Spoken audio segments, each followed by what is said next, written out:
10ನೇ ತರಗತಿ ವಿದ್ಯಾರ್ಥಿಗಳಿಗೆ ಸ್ವಾಗತ. ಈಗ ನೋಡಿ, 27ನೇ ತಾರೀಕು ನಿಮ್ಮ ರಾಜ್ಯ ಮಟ್ಟದ ಪೂರ್ವ ಸಿದ್ಧತಾ ಪರೀಕ್ಷೆ ಸ್ಟೇಟ್ ಲೆವೆಲ್ ಪ್ರಿಪರೇಟರಿ ಎಕ್ಸಾಮಿನೇಷನ್ 2 ಇದೆ. ಅದರ ಅಂಗವಾಗಿ ಪ್ರಥಮ ಭಾಷೆ ಕನ್ನಡ, ಫಸ್ಟ್ ಲ್ಯಾಂಗ್ವೇಜ್ ಕನ್ನಡ 27ನೇ ತಾರೀಕು ಇದೆ. ಆ ಪರೀಕ್ಷೆಗಾಗಿ ಒಂದು ಪ್ರಶ್ನೆ ಪತ್ರಿಕೆ ಮತ್ತು ಉತ್ತರಗಳನ್ನು ಈಗ ನಾವು ನೋಡೋಣ. ಮೊದಲಿಗೆ ನೋಡಿ, ಬಹು ಆಯ್ಕೆ ಪ್ರಶ್ನೆಗಳ ಉತ್ತರಗಳು ನೋಡಿ. ವರ್ಗೀಯ ವ್ಯಂಜನದಲ್ಲಿನ ಪ್ರಥಮ ಹಾಗೂ ತೃತೀಯಾಕ್ಷರಗಳು ನೋಡಿ. ಅಲ್ಪ ಪ್ರಾಣಾಕ್ಷರಗಳು ನೋಡಿ. ಮೊದಲನೇ ಪ್ರಶ್ನೆ ಯಾವಾಗಿದ್ರು ವರ್ಣಮಾಲೆ ಕುರಿತಾಗಿ ಬರ್ತದೆ. ಇನ್ನು ದೇವೇಂದ್ರ ಪದವು ಈ ಸಂಧಿಗೆ ಉದಾಹರಣೆಯಾಗಿದೆ. ದೇವ ಪ್ಲಸ್ ಇಂದ್ರ, ದೇವೇಂದ್ರ ಗುಣಸಂಧಿ. ಮೂಗಾವುದ ಪದವು ಉದಾಹರಣೆಯಾಗಿರುವ ಸಮಾಸ, ದ್ವಿಗು ಸಮಾಸ. ಓದಲಿ ಪದವು ಈ ಕ್ರಿಯಾರೂಪಕ್ಕೆ ಸೇರಿದೆ, ವಿಧ್ಯರ್ಥಕ ಕ್ರಿಯಾರೂಪಕ್ಕೆ ಸೇರಿದೆ. ಸಂಬಂಧಾರ್ಥ ಕಾವ್ಯಕ್ಕೆ ಸೇರಿದ ಪದವಿದು, ಆದ್ದರಿಂದ ಅನ್ನೋದೊಂದು ಸಂಬಂಧವನ್ನು ಸೂಚಿಸ್ತದೆ. ತೃತೀಯ ವಿಭಕ್ತಿಯ ಕಾರಕಾರ್ಥ ನೋಡಿ, ಕರಣಾರ್ಥ. ಸಂಬಂಧಿ ಪದ ಬರೆಯೋದು, ಸಂಧ್ಯಾ ಸಂಜೆ ತತ್ಸಮ ತದ್ಭವ, ಪ್ರಸಾದ ಹಸಾದ, ಸಿರಿತನ ತದ್ದಿದ್ದಾಂತ ಭಾವನಾಮ, ನೆನಪು ಅನ್ನೋದು ಕೃದಂತ ಭಾವನಾಮ. ಮ್ಯಾಗೆ ಮೇಲೆ ನೋಡಿ, ಗ್ರಾಮ್ಯ ಭಾಷೆ ಮತ್ತು ಗ್ರಾಂಥಿಕ ಭಾಷೆ. ಮ್ಯಾಗೆ ಮೇಲೆ, ಸಕ್ಕಾರಿ ಸಕ್ಕರೆ. ತುತ್ತ ತುದಿ ದ್ವಿರುಕ್ತಿ, ತುದಿ ಪ್ಲಸ್ ತುದಿ ತುತ್ತ ತುದಿ. ಹಾಲು ಪ್ಲಸ್ ಜೇನು ಹಾಲ್ ಜೇನು, ಇದು ಜೋಡು ನುಡಿ. ಜೋಡು ನುಡಿಯಲ್ಲಿ ಬೇರೆ ಬೇರೆ ಪದಗಳಿರ್ತವೆ. ಹಾಲು ಜೇನು, ಇಲ್ಲಿ ತುದಿ ಪ್ಲಸ್ ತುದಿ ತುತ್ತ ತುದಿ ಒಂದೇ ಪದ ಇರ್ತದೆ, ಇದು ದ್ವಿರುಕ್ತಿ. ಇನ್ನು ಒಂದೊಂದು ವಾಕ್ಯದಲ್ಲಿ ಉತ್ತರ ಬರೆಯುವುದು. ಕನ್ನಡಕ್ಕೆ ಪರ್ಷಿಯನ್ ಶಬ್ದಗಳು ಯಾವಾಗ ಬಂದವು? ಕನ್ನಡಕ್ಕೆ ಪರ್ಷಿಯನ್ ಶಬ್ದಗಳು ಮಹಮ್ಮದೀಯರ ಆಳ್ವಿಕೆಯಲ್ಲಿ ಬಂದವು. ಅಶೋಕ್ ಪೈ ಅವರ ವೃತ್ತಿ ಯಾವುದು? ಅಶೋಕ್ ಪೈ ಅವರ ವೃತ್ತಿ ಮನೋವೈದ್ಯರು. ರಾಹಿಲನು ತುರ್ತು ಪರಿಸ್ಥಿತಿ ನಿರ್ವಹಣೆಗೆ ಭದ್ರವಾಗಿ ಹಿಡಿದುಕೊಂಡಿದ್ದೇನು? ಔಷಧ ಮತ್ತು ಶಸ್ತ್ರಚಿಕಿತ್ಸಾ ಸಾಮಾನುಗಳ ಪೆಟ್ಟಿಗೆಯನ್ನು ಭದ್ರವಾಗಿ ಹಿಡಿದುಕೊಂಡಿದ್ದ. ಆಂಗ್ಲ ಸಾಮ್ರಾಜ್ಯದ ವೈಭವ ಕಂಡುಬರುವ ಓಣಿ ಯಾವುದು? Charing cross. ಹಲಗಲಿಯ ಗುರುತು ಉಳಿಯುವುದಂತಾದುದು ಏಕೆ? ಗ್ರಾಮವನ್ನು ಸುಟ್ಟು ಬೂದಿ ಮಾಡಿದ್ದರಿಂದ ಗುರುತು ಉಳಿಯಲಿಲ್ಲ.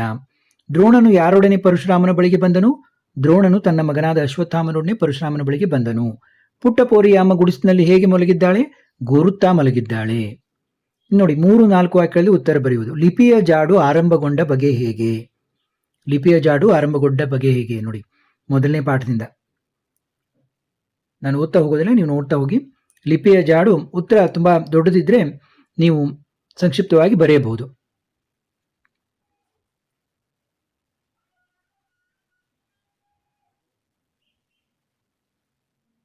ನೋಡಿ, ಪ್ರಾಕ್ತನ ವಿಮರ್ಶಕ ಸುಮರ್, ನೈಲ್, ಕಿಟಗರಿ ಇತ್ಯಾದಿ ಪ್ರದೇಶಗಳಲ್ಲಿ ಉಪಲಬ್ಧವಾದ ಅತ್ಯಂತ ಪುರಾತನ ಅವಶೇಷಗಳಲ್ಲಿ ವ್ಯಾಪಾರ ವ್ಯವಹಾರಗಳಿಗೆ ಸಂಬಂಧಿಸಿದ ಈ ಬಗೆಯ ಲಿಪಿ ಸಾಕ್ಷ್ಯಗಳು ಲಿಪಿಯ ಮೊದಲ ಜಾಡು ಆರಂಭಗೊಂಡ ಬಗ್ಗೆ ತಿಳಿಸುತ್ತವೆ.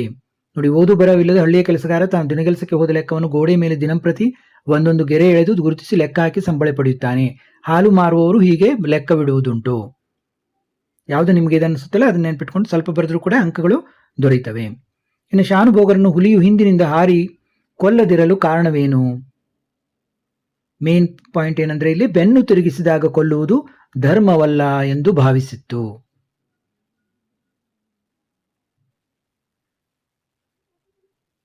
ಅಂದ್ರೆ ಇಲ್ಲಿ ಹುಲಿಯ ಮೊಮ್ಮಗನಾಗಿ ಹುಟ್ಟಿ ತಾನು ಅಧರ್ಮಕ್ಕೆ ಕೈ ಹಾಕಬಾರದೆಂದು ಯೋಚಿಸಿ ಶಾನುಭೋಗರನ್ನು ಹುಲಿಯು ಹಿಂದಿನಿಂದ ಹಾರಿಕೊಳ್ಳಲಿಲ್ಲ. ಅಂದ್ರೆ ಪುಣ್ಯಕೋಟಿಯ ಕಥೆಯಲ್ಲಿ ಇರುವಂತಹ ಹುಲಿಯ ಒಂದು ಮೊಮ್ಮಗ ಅಂತ ಇದು ಇಲ್ಲಿ ಕಥೆಯಲ್ಲಿ. ಇನ್ನು ಹುಲಿಯು ಕೋಪದಿಂದ ಗರ್ಜಿಸಿ ಏಕೆ ಪಲಾಯನ ಮಾಡಿತು?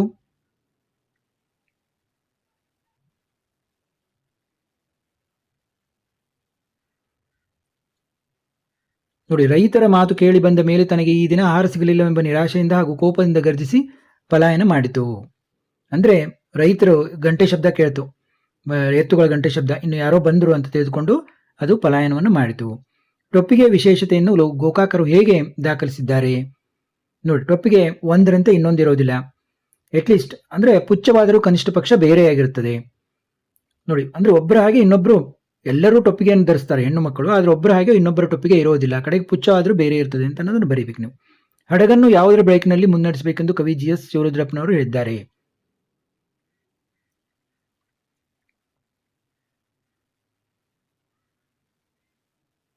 ತೊಡಕುಗಳ ಬಿರುಗಾಳಿಗೆ ಹೊಯ್ದಾಡುವ ನಮ್ಮ ಬದುಕೆಂಬ ಹಡಗನ್ನು ಪ್ರೀತಿ ಎಂಬ ಹಣತೆಯ ಬೆಳಕಲ್ಲಿ ಎಚ್ಚರದಿಂದ ಮುನ್ನಡೆಸಬೇಕು ಎಂದು ಹೇಳಿದ್ದಾರೆ. ನೋಡಿ, ಪರಶುರಾಮನು ಮಣ್ಣಿನ ಪಾತ್ರೆಯಲ್ಲಿ ಅರ್ಘ್ಯವನ್ನು ಕೊಡಲು ಕಾರಣವೇನು?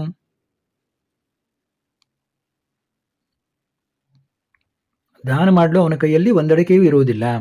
ಆದ್ದರಿಂದ ದ್ರೋಣನಿಗೆ ಪರಶುರಾಮನು ಕನಕ ಪಾತ್ರೆ ಇಲ್ಲದೆ ಮಣ್ಣಿನ ಪಾತ್ರೆಯಲ್ಲಿ ಅರ್ಘ್ಯವನ್ನು ಕೊಡುತ್ತಾನೆ. ಬಾಲಕ ಭಗತ್ ಸಿಂಗ್ ಜಾಲಿಯನ್ ವಾಲಾಬಾಗ್ದಿಂದ ಮಣ್ಣನ್ನು ತಂದ ಸಂದರ್ಭವನ್ನು ವಿವರಿಸಿ ಎಂದಿದ್ದಾರೆ. ಭಕ್ತಿಯಿಂದ ತಲೆಬಾಗಿ ರಕ್ತದಿಂದ ತೊಯ್ದ ಒಂದು ಚುಟಿಕೆ ಮಣ್ಣನ್ನು ತೆಗೆದು ತನ್ನ ಹಣೆಯ ಮೇಲೆ ತಿಲಕವನ್ನು ಇಟ್ಟುಕೊಂಡು ಕಣ್ಮುಚ್ಚಿ ಭಕ್ತಿಯಿಂದ ಕೈ ಮುಗಿದು ಹುತಾತ್ಮರಿಗೆ ಗೌರವ ಸಲ್ಲಿಸಿ ಪೂಜ್ಯನೀಯವಾದ ಮಣ್ಣನ್ನು ತನ್ನ ಊಟದ ಡಬ್ಬಿಯಲ್ಲಿ ತುಂಬಿಸಿ ಮನೆಗೆ ತಂದನು. ಅಂದವಾದ ಬರವಣಿಗೆ ಕುರಿತು ಗಾಂಧೀಜಿಯವರು ಹೇಳಿದ ಮಾತುಗಳೇನು? ಅವರು ಮೊದಲು ಏನು ತಿಳ್ಕೊಂಡಿರ್ತಾರೆ? ಅಂದವಾದ ಬರವಣಿಗೆ ಅವಶ್ಯಕ ಅಲ್ಲ ಅಂತ ತಿಳ್ಕೊಂಡಿರ್ತಾರೆ. ಆದರೆ ದಕ್ಷಿಣ ಆಫ್ರಿಕಾಕ್ಕೆ ಹೋದ ಮೇಲೆ ಅಲ್ಲಿ ಸುಶಿಕ್ಷಿತ ಯುವಕರ ಮತ್ತು ವಕೀಲರ ಮುತ್ತು ಪೋಣಿಸಿದಂಥ ಸುಂದರ ಬರವಣಿಗೆ ನೋಡಿಕೊಂಡು ಕೆಟ್ಟ ಅಕ್ಷರ ಅನ್ನೋದು ಬರವಣಿಗೆ ಅಪಕ್ವ ಮತ್ತು ಅಪೂರ್ಣ ಶಿಕ್ಷಣದ ಚಿಹ್ನೆ, ಆದ ಕಾರಣ ಎಲ್ಲರೂ ಉತ್ತಮವಾಗಿ ಬರೆಯಬೇಕು, ನಮ್ಮ ಯುವಕ ಯುವತಿಯರು ತಿಳ್ಕೋಬೇಕು ಅಂತ ಅಂತಾರವರು. ಜ್ಞಾನಿ ಅಜ್ಞಾನಿಗಳ ಸಂಘದ ಬಗೆಗಿನ ಅಕ್ಕಮಾದೇವಿ ಅಭಿಪ್ರಾಯವನ್ನು ತಿಳಿಸಿ. ನಾವು ಜ್ಞಾನಿಗಳ ಸಂಘ ಮಾಡಬೇಕು, ಅಜ್ಞಾನಿಗಳ ಸಂಘ ಮಾಡಬಾರದು. ಜ್ಞಾನಿಗಳ ಸಂಘ ಮಾಡಿದರೆ ಮೊಸರನ್ನು ಕಡೆದು ಬೆಣ್ಣೆಯನ್ನು ತೆಗೆದುಕೊಂಡಂತೆ ಇದು ಸರ್ವರಿಗೂ ಹಿತವಾಗಿರುತ್ತದೆ. ಅಜ್ಞಾನಿಗಳಿಂದ ನಮಗೆ ಒಳ್ಳೆಯದಾಗೋದಿಲ್ಲ, ಜ್ಞಾನಿಗಳಿಂದ ಒಳ್ಳೆಯದಾಗ್ತದೆ ಅಂತ. ಇನ್ನು ಗುರುಪದೇಶದ ಗುಣಗಳನ್ನು ಪಟ್ಟಿ ಮಾಡಿ.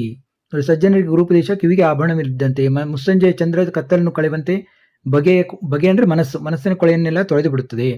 ಆಗ ಬಾಳಿನಲ್ಲಿ ಸಂಯಮ, ಪಕ್ವತೆ, ಶಾಂತಿ ಕಾಣಿಸಿಕೊಳ್ಳುತ್ತದೆ. ಜನರ ಒಳಹೊರಗಿನ ಕೊಳೆಗಳನ್ನು ತೊಳೆದು ಬಿಡುತ್ತದೆ. ನೋಡಿ, 5ನೇ ಭಾಗದಲ್ಲಿ ಕವಿಗಳ ಸಾಹಿತಿಗಳ ಜನ್ಮಸ್ಥಳ, ಕಾಲ, ಕೃತಿ ಮತ್ತು ಬಿರುದು ಪ್ರಶಸ್ತಿಗಳನ್ನು ಕುರಿತು ವಾಕ್ಯ ರೂಪದಲ್ಲಿ ಬರೆಯುವುದು. ಇಲ್ಲಿ DS ಜಯಪ್ಪ ಗೌಡ ಕೇಳಿದ್ದಾರೆ. ನೋಡಿ, ಇದು ಅವರ ಒಂದು ಸ್ಥಳವನ್ನು ಹೇಳಬೇಕು. ಚಿಕ್ಕಮಗಳೂರು ಜಿಲ್ಲೆಯ ಮೂಡಿಗೆರೆ ತಾಲೂಕಿನ ದಾರದಹಳ್ಳಿ 1947ರಲ್ಲಿ ಜನಿಸಿದರು. ಆಮೇಲೆ ಅವರು ಯಾವ್ಯಾವ ಕೃತಿಗಳನ್ನು ಬರೆದಿದ್ದಾರೆ ಅನ್ನೋದು ನೀವು ನೋಡ್ಬೋದು. ನೋಡಿ, ಶ್ರೀಯುತ ಕರ್ನಾಟಕ ಗ್ರಾಮೀಣ ಸಸ್ಯಗಳು, ಕರ್ನಾಟಕದ ಕಡಲಾಚೆ ಸಂಪರ್ಕಗಳು, ಮೈಸೂರು ಒಡೆಯರು, ಜನಪದದ ಆಟಗಳು, ದಿವಾನ್ ಸರ್ ಎಂ ವಿಶ್ವೇಶ್ವರ ಕಾರ್ಯ ಸಾಧನೆ ಮೊದಲಾದ ಕೃತಿಗಳನ್ನು ರಚಿಸಿದ್ದಾರೆ. ಮತ್ತು ಪ್ರಶಸ್ತಿ ಏನೇನು ಸಿಕ್ಕಿದೆ? ಕರ್ನಾಟಕ ಸಾಹಿತ್ಯ ಅಕಾಡೆಮಿ ಪ್ರಶಸ್ತಿ, ಕರ್ನಾಟಕ ಸಂಘದ ಸಂಶೋಧನಾ ಬಹುಮಾನ. ಇನ್ನು ಕುಮಾರವ್ಯಾಸ ಕಾಲನುಡಿ 1430, ಗದಗ ಪ್ರಾಂತ್ಯದ ಕೋಳಿವಾಡದಲ್ಲಿ ಜನ್ನ, ಕರ್ನಾಟಕ ಭಾರತ ಕಥಾಮಂಜರಿ, ಐರಾವತ ಕೃತಿಗಳನ್ನು ರಚಿಸಿದ್ದಾನೆ. ರೂಪಕ ಸಾಮ್ರಾಜ್ಯ ಚಕ್ರವರ್ತಿ ಅನ್ನುವಂಥ ಬಿರುದು ಆತನಿಗೆ ಸಿಕ್ಕಿದೆ. ಇನ್ನು 6ನೇ ಭಾಗದಲ್ಲಿ ನೋಡಿ, ಪ್ರಸ್ತಾರ ಹಾಕಿ ಗಣ ವಿಭಾಗಿಸಿ ಛಂದಸ್ಸನ್ನು ಹೆಸರಿಸುವುದು. ನಿಮಗೆ ಪೊಡೆಮುಟ್ಟು ಪೋಪಿ. ನೋಡಿ, ಈ ರೀತಿ ಲಘು ಗುರು ಹಾಕಬೇಕು. 12 ಮಾತ್ರೆ 20 ಮಾತ್ರೆ. ಇದು ಯಾವುದು? ಮಾತ್ರಾಗಣ ಛಂದಸ್ಸಿನ ಕಂದ ಪದ್ಯದಲ್ಲಿದೆ. ಇನ್ನು ಅಲಂಕಾರವನ್ನು ಹೆಸರಿಸಿ ಲಕ್ಷಣ ಬರೆದು ಸಮನ್ವಯ ಮಾಡುವುದು. ವೂಲ್ವರ್ತ್ ಸ್ಟೇಷನರಿ ಅಂಗಡಿಯು ಪ್ರಾಚೀನ ಮಹಾಕಾವ್ಯದಂತೆ ಮಹಾಕೋಶವಾಗಿದೆ. ನೋಡಿ, ಅಂತೆ ಅಂತ ಬಂತಂದ್ರೆ ಅದು ಉಪಮಾಲಂಕಾರ. ನೋಡಿ, 2 ವಸ್ತುಗಳಿಗೆ ಪರಸ್ಪರವಾಗಿ ಇರುವ ಹೋಲಿಕೆಯನ್ನು ಹೇಳುವುದೇ ಉಪಮಾಲಂಕಾರ. ಅಂತೆ ಅಂತ ಬಂದ್ರೆ ನೀವು ಕಂಡುಹಿಡಿಬೇಕನ್ನ ಸುಲಭವಾಗಿ. ಇನ್ನು ಗಾದೆಯನ್ನು ವಿಸ್ತರಿಸಿ ಬರೆಯುವುದು. ಮನಸ್ಸಿದ್ರ ಮಾರ್ಗ ಅಥವಾ ಅರಮನೆಗಿಂತ ನಿರ್ಮಲಿಸು. ಸಾಕಷ್ಟು ಗಾದೆಗಳನ್ನು ಮಾಡಿದ್ದೀವಿ, ಅದನ್ನು ನೋಡಿ. ಇನ್ನು ಸಂದರ್ಭ ಸ್ವಾರಸ್ಯ ನೋಡಿ, ಶಿಕ್ಷಣಕ್ಕಾಗಿ ಶಿಕ್ಷಣವಿರಬೇಕು. ಇದನ್ನು ಯಾವುದು? ಭಾಗ್ಯಶಿಲ್ಪಿಗಳ ಪಾಠದಿಂದ. ಇಲ್ಲಿ ಯಾವಾಗಿದ್ರು ಕೃತಿಕಾರರ ಹೆಸರು, ಆಮೇಲೆ ಪಾಠದ ಹೆಸರು ಮತ್ತು ಯಾವ ಕೃತಿಯಿಂದ ಆಯ್ದುಕೊಳ್ಳಲಾಗಿದೆ, ಈ 3ಅನ್ನು ನೀವು ಆಯ್ಕೆಯಲ್ಲಿ ಬರೀಬೇಕು. ಇನ್ನು ಸಂದರ್ಭ ಯಾವಾಗ ಅನ್ನೋದನ್ನು ಬರೀಬೇಕು. ನೋಡ್ತಾ ಹೋಗಿ, ಪ್ರತಿಯೊಂದನ್ನು ಓದೋದಿಲ್ಲ ನಾನು. ಸ್ವಾರಸ್ಯ ಏನು ಅಂತ ಸ್ವಲ್ಪ ದೊಡ್ಡದಾಗಿದೆ, ಅದನ್ನು ನೀವು ಅದರಲ್ಲಿ ಮುಖ್ಯವಾದ ಪಾಯಿಂಟ್ಸ್ಗಳನ್ನು ಬರಿಬೋದು. ಅಲ್ಲಲ್ಲಿ ಪಾಸ್ ಮಾಡಿ ನೋಡ್ಬೋದು. ಇಂಥ ಶಿಷ್ಯ ಇರ್ತೆ ಪಡೆದ ನಿನ್ನ ಗುರುಗಳೆಂಥರೋ. ನೋಡಿ, ಪೂತಿ ನರಸಿಂಹಾಚಾರ್, ಶಬರಿ ಗೀತನಾಟಕ, ಶಬರಿ ಪದ್ಯ ಗದ್ಯಪಾಠ. ಆಮೇಲೆ ಸಂದರ್ಭ ಯಾವಾಗ? ಭಕ್ತಿಯಿಂದ ಸ್ಮರಿಸುವ ಸಂದರ್ಭದಲ್ಲಿ ಹೇಳ್ತಾರೆ. ಸ್ವಾರಸ್ಯ ಏನು? ಇನ್ನು ಪಟ್ಟಾಭಿಷೇಕವಾಗುವಾಗ ಮಾತ್ರ ಸಾಮ್ರಾಟರು ಇದರ ಮೇಲೆ ಕೂಡಬೇಕು. ಇದು ನೋಡಿ, ವಿಕ್ರು ಗೋಕಾಕ್ ಅವರು ಬರೆದಿರುವಂತಹ ಲಂಡನ್ ನಗರ ಗದ್ಯಪಾಠ, ಸಮುದ್ರದಾಚೆಯಿಂದ ಅನ್ನುವಂಥ ಪ್ರವಾಸ ಕಥನದಿಂದ ಆಯ್ದದ್ದು. ಸಂದರ್ಭ ನೋಡ್ಕೊಳ್ಳಿ. ಇನ್ನು ಸ್ವಾರಸ್ಯ, ನೆಲಕಿರುವೆನೆಂದು ಬಗೆದೇರೆ ಚಲಕಿರುವೆಂ. ನೋಡಿ, ಬಹಳಷ್ಟು ಸಾರಿ ಕೇಳಿದ್ದಾರೆ ಇದನ್ನು.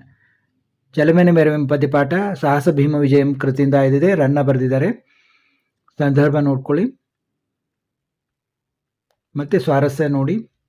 ಸಿಕ್ಕದ್ದು ತಗೊಂಡು ಸರದು ನಿಂತರೋ ಊರಿಗೆ ಕೊಳ್ಳಿ ಇಟ್ಟ. ನೋಡಿ, ಹಳಗಲಿ ಬೇಡರು ಪದ್ಯಪಾಠದಿಂದ ಕನ್ನಡ ಜನಪದ ಗೀತೆಗಳಿಂದ ಇದಾಗಿದೆ. ಡಾಕ್ಟರ್ BS ಗದಿಗಿಮಠ ಅವರು ಬರೆದಿದ್ದಾರೆ, ಇದನ್ನು ಸಂಪಾದಿಸಿದ್ದಾರೆ. ಸಂದರ್ಭ ನೋಡ್ಕೊಳ್ಳಿ. ಆಮೇಲೆ ಸ್ವಾರಸ್ಯವನ್ನು ನೋಡ್ಕೊಳ್ಳಿ. ಎಂತು ನಾಣಿಲಿ ಗರಪ್ಪರೆ ಮಾನಸರ್. ನೋಡಿ, ಕೆಮ್ಮನೆ ಮೀಸವತ್ತನೆ ಪದ್ಯಪಾಠದಿಂದ. ಇದು ವಿಕ್ರಮಾರ್ಜುನ ವಿಜಯ ಮಹಾಕಾವ್ಯದಿಂದ ಇದೆ. ಆದಿಕವಿ ಪಂಪ ರಚಿಸಿದ್ದಾರೆ. ನೋಡಿ, ಸಂದರ್ಭ ನೋಡ್ಕೊಳ್ಳಿ ಮತ್ತು ಸ್ವಾರಸ್ಯ. ಇನ್ನು ಪದ್ಯ ಭಾಗ ಪೂರ್ಣ ಮಾಡುವುದು. ನೀಲಮೇಘ ಮಂಡಲ ಹಕ್ಕಿ ಹಾರುತ್ತಿದೆ ನೋಡಿದರೆ ನೋಡಿ, ಹಕ್ಕಿ ಹಾರುತ್ತಿದೆ ಪದ್ಯದಿಂದ. ಈಗ ಎರಡು ಇವನ್ನ ಕೊಟ್ಟಿರ್ತಾರೆ. ಕೆಲವು ಇವೇ ಫಿಕ್ಸ್ ಪದ್ಯಗಳಿರ್ತವೆ, ಕೆಲವೊಂದು ಫಿಕ್ಸ್ ಪದ್ಯ ಅವನ್ನೇ ಕೇಳ್ತಿರ್ತಾರೆ. ಇವನ್ನೊಂದಿಷ್ಟು ನೀವು ಬಾಯ್ಪಾಟ್ ಮಾಡಬೇಕು. ನಾನು ಯಾವ್ಯಾವ ಪ್ರಶ್ನೆ ಪತ್ರಿಕೆಗಳನ್ನು ತೋರಿಸ್ತಾ ಹೋಗ್ತೀನಿ, ಅವನ್ನ ನೋಡಿಕೊಂಡು ಅವನ್ನೇ ಬಾಯ್ಪಾಟ್ ಮಾಡಿಕೊಂಡ್ರೆ ಸಾಕು ನೀವು. ನೋಡಿ, ಇಲ್ಲಿ ಒಂದು ಪದ್ಯಭಾಗವನ್ನು ಕೊಟ್ಟು ಸಾರಾಂಶ ಬರೀಲಿಕ್ಕೆ ಹೇಳ್ತಾರೆ. ಅವು ಕೂಡ ಫಿಕ್ಸ್ ಇದ್ದಾವೆ, ಅವನ್ನಷ್ಟು ಓದ್ಕೊಂಡ್ಬಿಟ್ರೆ ಆಯ್ತು ನೀವು. ಸಂಕಲ್ಪ ಗೀತೆ ಇದರಿಂದ ಎಲ್ಲಲ್ಲಿ ಪಾಸ್ ಮಾಡಿ ನೋಡ್ಬೋದು ನೀವು. ಇನ್ನು 8-10 ವಾಕ್ಯಗಳು, ಅವು ಕೂಡ ಫಿಕ್ಸ್ ಕ್ವಶನ್ ಇದಾವೆ. ಶಬರಿಯ ಚಿಂತೆ ಹಿಂಗೆ ಹೋದ ಸಂದರ್ಭದ ಸ್ವಾರಸ್ಯವನ್ನು ನಿಮ್ಮ ಮಾತುಗಳಲ್ಲಿ ಬರೆಯಿರಿ. ನಂಬಿ ಕೆಟ್ಟವರಿಲ್ಲ ಎಂಬುದು ಶಬರಿಯ ಪಾಲಿಗೆ ಹೇಗೆ ನಿಜವಾಯಿತೆಂಬುದನ್ನು ವಿವರಿಸಿ. ನೋಡಿ, ನೋಡ್ತಾ ಹೋಗಿ ಉತ್ತರವನ್ನು ನೋಡಿ. ಅಥವಾ ಪ್ರಶ್ನೆ ಉತ್ತರ.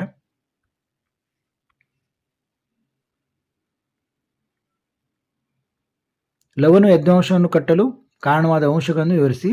ಲವನಲ್ಲಿದ್ದ ಸಹಜ ಕ್ಷಾತ್ರ ಗುಣ ವೀರಲವ ಪದ್ಯದಲ್ಲಿ ವ್ಯಕ್ತವಾಗಿರುವ ಬಗೆಯನ್ನು ನಿಮ್ಮ ಮಾತುಗಳಲ್ಲಿ ಬರೆಯಿರಿ. ನೋಡಿ, ಶಬರಿ ಮತ್ತು ವೀರಲವ ಇದರಿಂದನೇ ಕೇಳ್ತಾರೆ.